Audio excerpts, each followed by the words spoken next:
চিকিৎসার জন্য জিবি হাসপাতালে আনা হয়েছিল বাংলাদেশি আসামি সজল ঋষি দাসকে, কিন্তু সেই সুযোগেই পুলিশকে ফাঁকি দিয়ে পালানোর চেষ্টা করে সে। ঘটনাটি ঘটে জিবি হাসপাতাল চত্বরে। আচমকাই নিরাপত্তা চোখ এড়িয়ে হাসপাতাল থেকে বেরিয়ে যায় ওই আসামি। এরপর সোজা জিপি বাজারের দিকে পালিয়ে যাওয়ার চেষ্টা করে সে। তবে স্থানীয় জনসাধারণের তৎপরতায় বেশি দূর যেতে পারেনি। সন্দেহজনক অবস্থায় তাকে দেখে আটক করে সাধারণ মানুষ।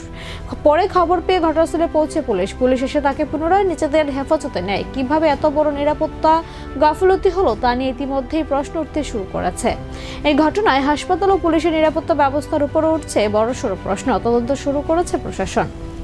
এখনকার মতো সংবাদ এই পর্যন্ত। পরবর্তী সংবাদ ও বিভিন্ন আপডেটস পেতে নজর রাখুন এশিয়ান টাইমস টিভির পর্দায়। নমস্কার। সময় আছে ডাক্তারের চেম্বারে নিয়ে ঢুকানোর পরে ওইখান থেকে ফট করে ফাঁকি দিয়ে বাড়িয়ে আমরা 2 করে বাড়িতে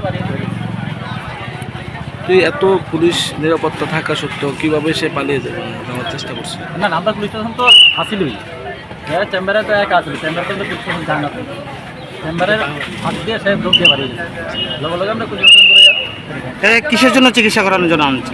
সাইকেল এমনিতে কি কোনো কেসের আসামি সে? বাংলাদেশের ফরেন আছে। কবে আটক করা হয়েছিল? এটা আমি কোন জেলা থেকে আনছেন? হারে সেন্ট্রাল জেল বিশাল।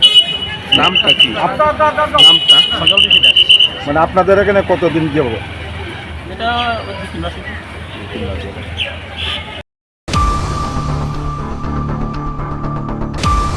Jene regnai senanani bagoi khuteng bakha ulobe